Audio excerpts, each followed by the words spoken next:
Birampur KDC রোডে রেলের জমিতে অবৈধ ঘর নির্মাণের অভিযোগ উঠেছে। বিরামপুর রেল স্টেশনের কেডিসি রোড সংলগ্ন রেলিং সংলগ্ন অবৈধভাবে রাতের আধারে ইটের ঘর নির্মাণের অভিযোগে জানা যায়। বিরামপুর রেল স্টেশনের কেডিসি রোড সংলগ্ন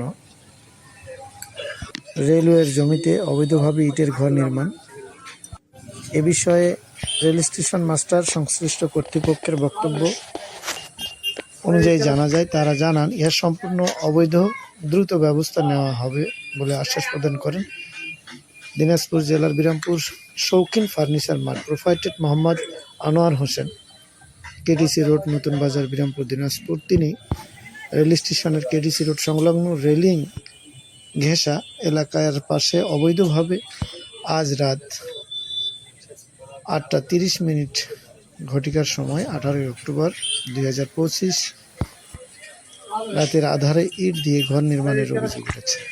এলাকাবাসীর অভিযোগে কিছু অসাধু ব্যক্তি রেলওয়ের জমি দখল করেই চলেছে, সেখানে তিনি স্থায়ী কাঠামো তৈরি করার চেষ্টা করছিলেন। এ অবস্থায় তিনি এখানে মিস্ত্রি দিয়ে কাজ চলমান রেখেছে।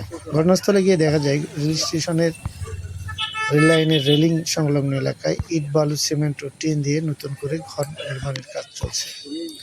এতে রেল লাইনের নিরাপত্তা ও মানুষ যানবাহন চলাচল। কেডিসি রোডে 3টি সরকারি গোডাউন রয়েছে, তার মধ্যে 2টি সার এবং 1টি খাদ্য গোডাউনে যানবাহন চলাচলে ঝুঁকির মুখে পড়েছে বলে আশঙ্কা করছে স্থানীয়রা।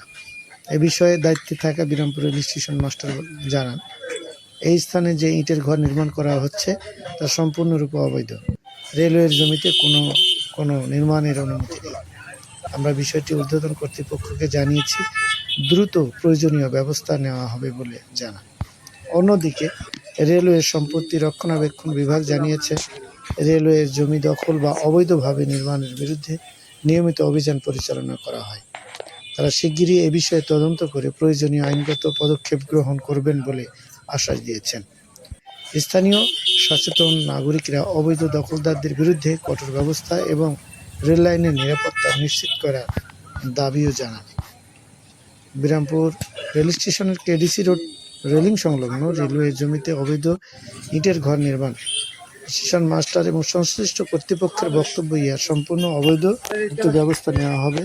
এ বিষয়ে স্থানীয় জনসাধারণ দ্রুত তাদের বিরুদ্ধে ব্যবস্থা নেওয়ার জোর দাবি জানিয়েছেন।